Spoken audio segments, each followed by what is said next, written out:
Halo Sabreker, apa kabar kalian semua? Balik lagi sama Bang Kim di channel Kaum Review. Kali ini Bang Kim akan ngelanjutin alur cerita manhwa yang berjudul Misi Penyelamatan Bumi part ke-30.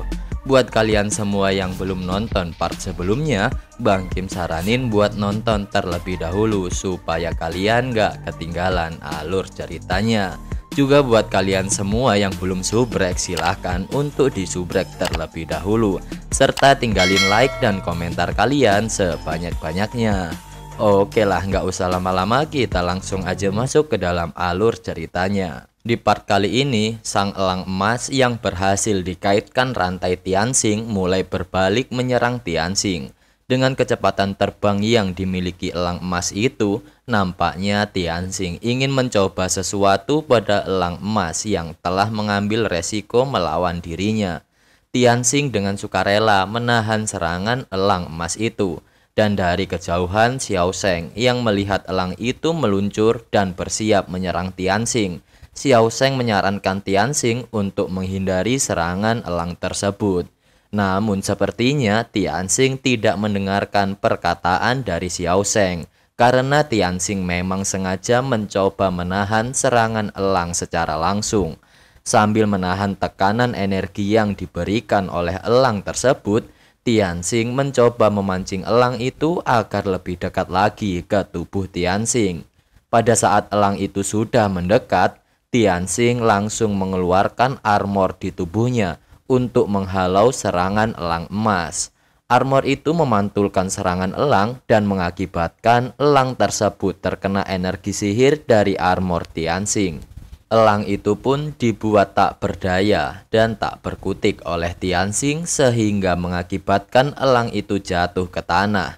Tianxing merasa beruntung karena dirinya mendapatkan shield krusial meridian hasil dari pertarungannya melawan Liu Bao saat itu. Nampaknya shield itu telah bertransformasi. Karena shield itu bertransformasi saat dimiliki Tianxing, Tianxing pun mencoba shield itu pada burung elang tadi.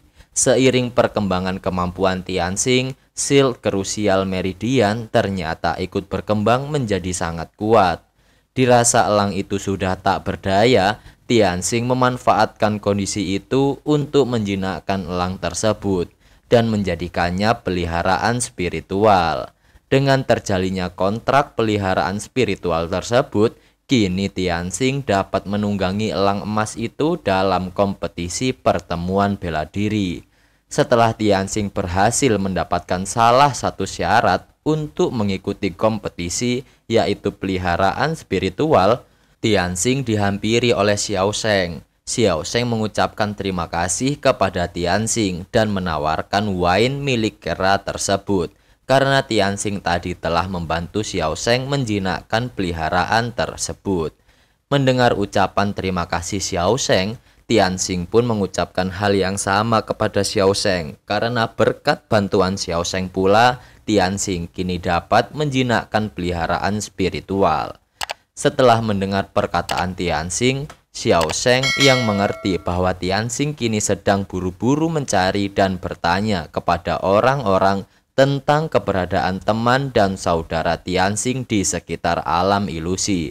Xiao Sheng pun mengucapkan salam perpisahan kepada Tianxing, dan Xiao Sheng berharap dirinya bisa bertemu Tianxing lagi di lain kesempatan. Mendengar salam perpisahan dari Xiao Sheng, Tianxing berharap mereka bisa bertemu di pertemuan bela diri sambil menunggangi elang emasnya. Tianxing pun memerintahkan elang itu untuk terbang dan mencari orang-orang yang akan Tianxing tanya-tanya. Mendengar perintah Tianxing, elang itu segera meluncur terbang dengan cepat. Saking cepatnya Tianxing tidak menyangka ternyata kecepatan terbang elang itu bisa lebih cepat dari kecepatan roket. Dengan laju terbang yang sangat cepat, Tianxing dan elang emas segera mencari keberadaan orang-orang di sekitar alam ilusi itu. Sambil keliling mengitari lokasi tersebut, Tianxing menyaksikan banyak tempat-tempat yang indah dari atas. Namun meskipun begitu, Tianxing tidak melihat orang-orang di sekitar situ. Karena Tianxing tidak melihat orang lain di sekitar situ, Tianxing mencoba berpindah tempat untuk menemukan orang lain yang bisa ia tanya-tanya tentang teman dan saudaranya. Setelah beberapa saat terbang dan mengelilingi daerah itu, dari atas Tianxing melihat sepertinya ada beberapa orang di bawah. Tianxing memutuskan untuk memeriksa beberapa orang tersebut. Belum sempat mendarat, Tianxing melihat 3 orang beserta peliharaannya sedang mengepung seekor anjing. Melihat hal itu, Tianxing nampak tidak asing dengan anjing yang dikepung tersebut. Dan benar saja, ternyata anjing yang sedang dikepung 3 orang tersebut adalah anjing hijau milik Tianxing.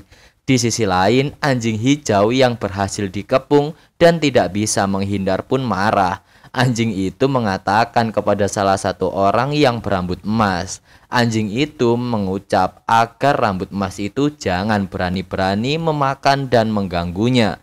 Anjing hijau tidak akan melepaskan dan memakan orang yang berani mendekati dirinya.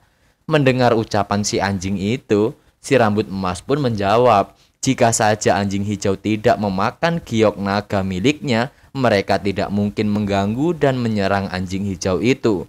Tetapi si rambut emas merasa beruntung karena selama ini dirinya belum pernah bertemu dan memakan seekor anjing yang bisa berbicara. Si rambut emas tersebut ternyata bernama Arthur. Melihat kesempatan langka di depannya, kedua bawahan Arthur tidak sabar dan bergegas menyerang anjing hijau.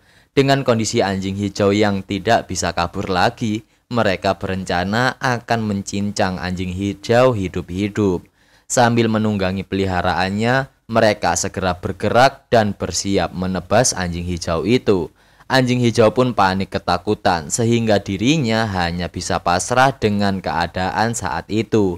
Belum sempat anjing hijau tertebas oleh pedang salah satu dari bawahan Arthur, tiba-tiba pedangnya terhempas akibat serangan bulu elang emas. Mereka pun terkejut dan marah serta menanyakan siapa yang melakukan hal itu. Ternyata serangan tadi adalah serangan yang diluncurkan oleh elang yang ditunggangi oleh Tianxing. Kemudian Tianxing pun turun dari elang tersebut dan menemui Arthur beserta bawahannya. Karena Tianxing berhasil menghalau serangan yang ditujukan kepada anjing hijau, Tianxing pun memanggil anjing hijau untuk mendekat kepadanya. Mendengar panggilan dan telah diselamatkan oleh Tianxing, anjing hijau berlari sambil menangis. Anjing hijau mengatakan bahwa Tianxing yang tega meninggalkan dirinya kini datang untuk menyelamatkannya. Jika saja Tianxing terlambat datang beberapa detik, mungkin anjing itu sudah menjadi santapan Arthur dan bawahannya. Dengan kehadiran Tianxing dan menyelamatkan anjing hijau, Arthur jadi tahu pemilik anjing tersebut. Kemudian Arthur menuduh bahwa ternyata Tianxing lah yang sengaja memerintahkan anjing itu untuk mencuri giok naga milik Arthur. Maka dari itu, Arthur meminta pertanggungjawaban Tianxing atas apa yang anjing itu lakukan terhadap Arthur. Mendengar perkataan Arthur yang menuduh perbuatan anjing itu kepada Tianxing, anjing hijau beralasan bahwa dirinya tidak mencuri, tetapi dirinya melihat warna giok naga itu sangat menarik, sehingga anjing hijau berpikir untuk mencurinya. Tetapi anjing itu merevisi perkataannya. Anjing hijau pun beralasan lagi, dirinya tidak mencuri, tetapi hanya menyentuh sedikit. Jadi jika gara-gara anjing hijau menyentuh giok itu, kenapa dirinya dilukai oleh Arthur dan berniat ingin memakan dirinya? Mendengar ocehan si anjing yang terus-terusan beralasan atas tindakan yang telah dilakukannya, Tianxing dan elang emas hanya bisa terdiam karena mengetahui ternyata yang salah adalah anjing hijau. Jadi wajar saja Arthur beserta bawahannya mengejar dan memburu anjing hijau tersebut. Karena Tianxing sekarang tahu ternyata anjing itu dipukuli karena mencoba mengambil sesuatu dari mereka, Tianxing jadi malas membantu dan melindungi anjing hijau dari kejaran Arthur, serta menyerahkan masalah kepada anjing itu. Mendengar perkataan Tianxing yang jadi tidak mau membantu anjing hijau atas ulahnya, anjing itu merengek serta beralibi bahwa Tianxing telah menjalin kontrak peliharaan spiritual dengannya. Tetapi karena Tianxing memiliki peliharaan baru, kenapa Tianxing tega melupakan anjing tersebut? Anjing hijau akhirnya kini mengakui bahwa Tianxing adalah masternya. Padahal sebelumnya dirinya bersumpah tidak akan mengakui Tianxing sebagai masternya. Anjing hijau pun meminta supaya ketiga orang itu dihajar oleh Tianxing. Mendengar anjing hijau yang mengakui Tianxing sebagai masternya, Tianxing mengatakan bahwa Tianxing tidak pernah memaksa anjing hijau mengakui bahwa Tianxing adalah masternya. Jadi suatu saat anjing hijau jangan menyesal dengan keputusannya. Melihat Tianxing dan anjing hijau berbicara nggak jelas tanpa menganggap mereka, Arthur dan bawahannya pun mulai bergerak menyerang menggunakan tunggangannya untuk menghajar Tianxing. Tetapi belum sempat Arthur dan bawahannya berhasil menyentuh Tianxing, Tianxing langsung mengeluarkan tekniknya sehingga mengakibatkan ledakan hebat pada ketiga orang tersebut. Alhasil, Arthur dan bawahannya dibuat babak belur oleh Tianxing. Bukan cuma babak belur saja, mereka bertiga diikat oleh Tianxing menggunakan rantai yang membuat mereka bertiga tidak bisa bergerak sama sekali. Mereka bertiga yang telah babak belur pun meminta ampun kepada Tianxing. Mendengar mereka yang meminta ampun, Tianxing mengatakan kepada mereka, dirinya akan melepaskan mereka dengan syarat mereka harus menjawab pertanyaan dari Tianxing. Mendengar perkataan Tianxing, Arthur mengatakan, jangankan 1 pertanyaan, 100 pertanyaan pun pasti mereka jawab. Karena sudah sepakat, Tianxing segera bertanya kepada mereka tentang apakah mereka pernah melihat seorang gadis dari timur bernama Zhao Xian. Mendengar pertanyaan Tianxing, mereka menjawab bahwa mereka sama sekali tidak tahu tentang seseorang yang ditanyakan oleh Tianxing tadi kepada mereka. Karena jawaban mereka tadi tidak membuat Tianxing puas, akhirnya Tianxing meninggalkan mereka bertiga dengan keadaan masih terikat. Menyadari Tianxing pergi meninggalkan mereka dengan keadaan terikat, mereka pun panik dan meminta Tianxing untuk melepaskan ikatan rantai itu terlebih dahulu. Sambil berjalan meninggalkan mereka bertiga, Tianxing mengatakan rantai itu akan otomatis menghilang setelah setengah jam kemudian. Melihat Tianxing meninggalkan mereka bertiga dengan kondisi seperti itu, anjing hijau bertanya kepada Tianxing, apakah Tianxing yakin meninggalkan mereka dengan kondisi seperti itu. Mendengar perkataan anjing hijau, Tianxing jadi kesal dan menceramahi anjing hijau dengan mengatakan jika saja anjing hijau tidak mencuri barang mereka, tidak mungkin mereka menghajar anjing hijau. Terlepas dari masalah tadi, Tianxing menyarankan anjing itu untuk mengerti batasan atas perilakunya. Dirasa urusannya telah selesai, Tianxing memerintahkan elang emas untuk melanjutkan perjalanan bersama anjing hijau. Sambil terbang, anjing hijau berbincang-bincang tentang Xian. Xin pun berpindah ke posisi Xiaosha dan Dasua yang sedang mengawasi beberapa orang yang telah menjalankan misi pencarian peliharaan melalui bola kristalnya. Mereka melihat banyak hewan peliharaan spiritual yang telah ditaklukkan oleh para kontestan. Sua mengatakan, nampaknya turnamen ini akan menjadi turnamen yang menarik. Sua bertanya kepada Xiaosha, kira-kira siapa yang akan menjadi pemenang di turnamen itu?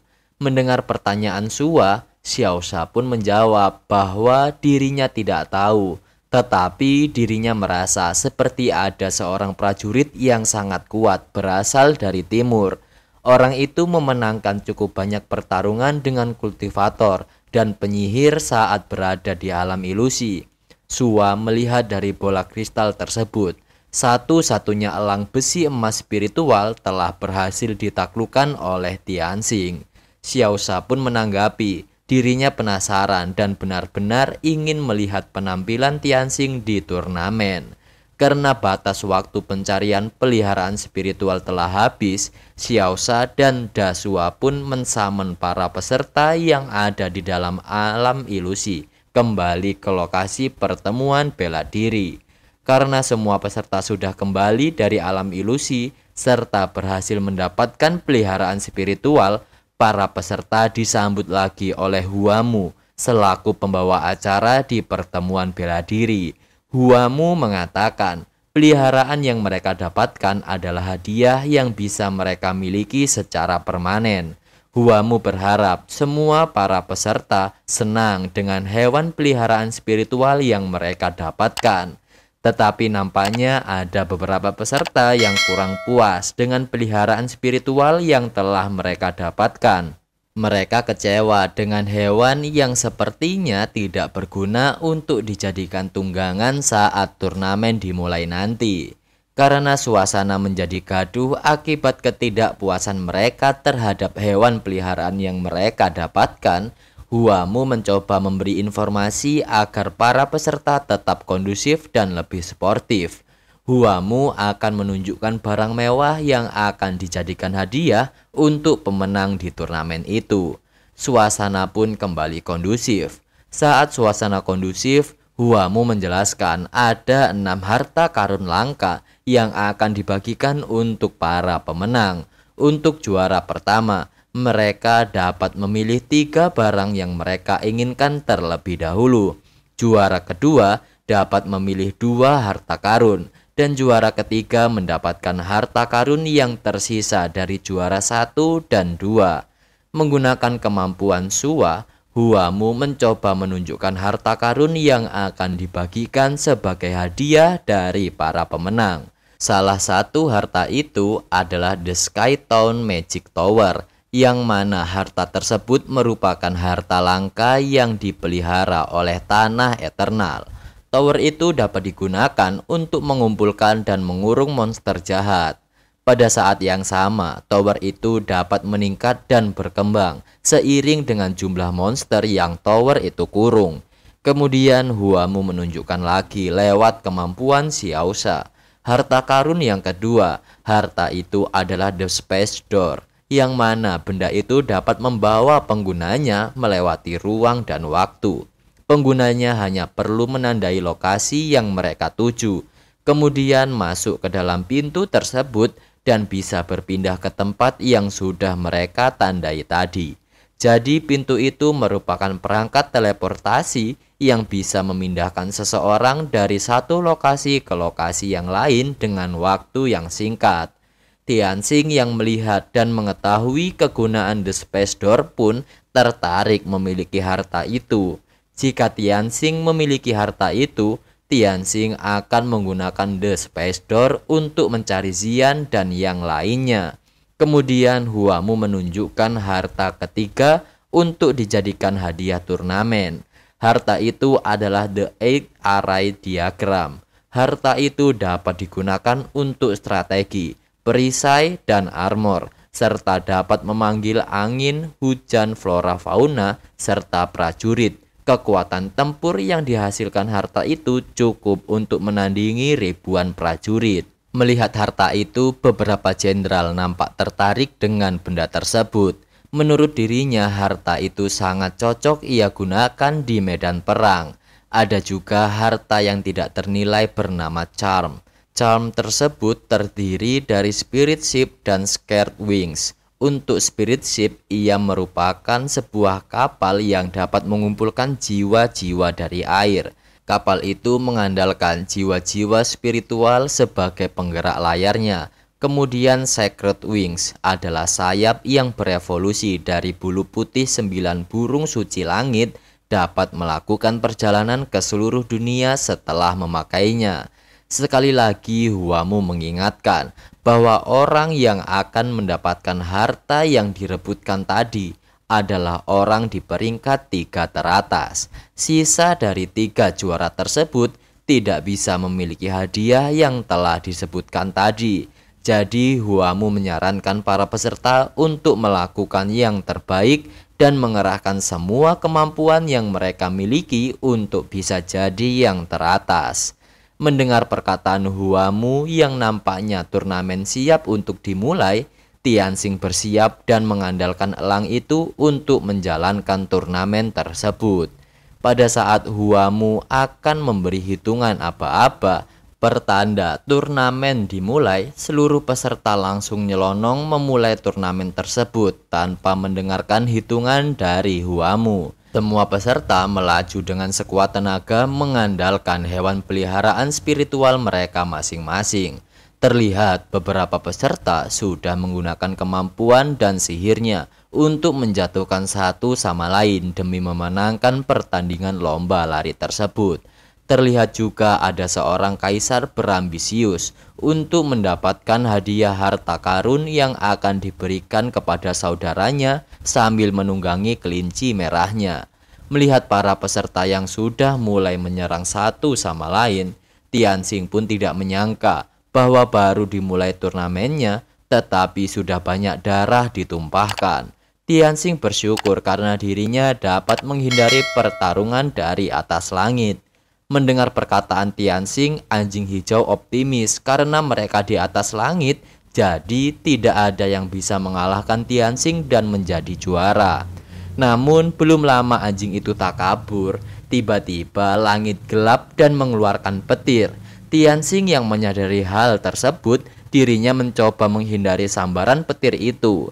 Petir itu berhasil Tianxing hindari. Namun petir tadi malah menyambar orang yang berada di bawah Tianxing. Seketika orang dan tunggangannya mateng dan siap makan nih guys. Setelah kejadian tadi, Tianxing tidak menyangka akan ada petir di dalam turnamen itu. Tianxing jadi sadar, ternyata pertemuan bela diri itu tidak sesederhana seperti apa yang Tianxing pikirkan. Dirinya harus lebih waspada lagi untuk mengikuti turnamen tersebut. Dengan begitu, Tianxing memacu elangnya untuk bergegas melewati rintangan petir di hadapannya. Pada saat melaju dan mencoba melewati rintangan, tiba-tiba rintangan lain datang menghampiri Tianxing. Rintangan yang dimaksud adalah Yue. Yue yang masih menyimpan dendam kepada Tianxing karena Yue menganggap Tianxing mesum. Yue menghampiri Tianxing di atas langit menggunakan hewan lalat tunggangannya dan bersiap menjatuhkan Tianxing menggunakan jurusnya. Tianxing yang diserang oleh Yue pun merasa itu bukan waktu yang tepat untuk meladeni Yue dari atas udara. Dan pada akhirnya part ke-30 pun sampai sini dulu nih sahabat. Terima kasih buat kalian semua yang udah nonton video ini sampai selesai. Terima kasih juga buat kalian semua yang selalu support channel Kaum Review. Tungguin part selanjutnya yang akan kita upload secepatnya. Terima kasih banyak, Bang Kim pamit. Sampai jumpa di next video. See you and bye-bye.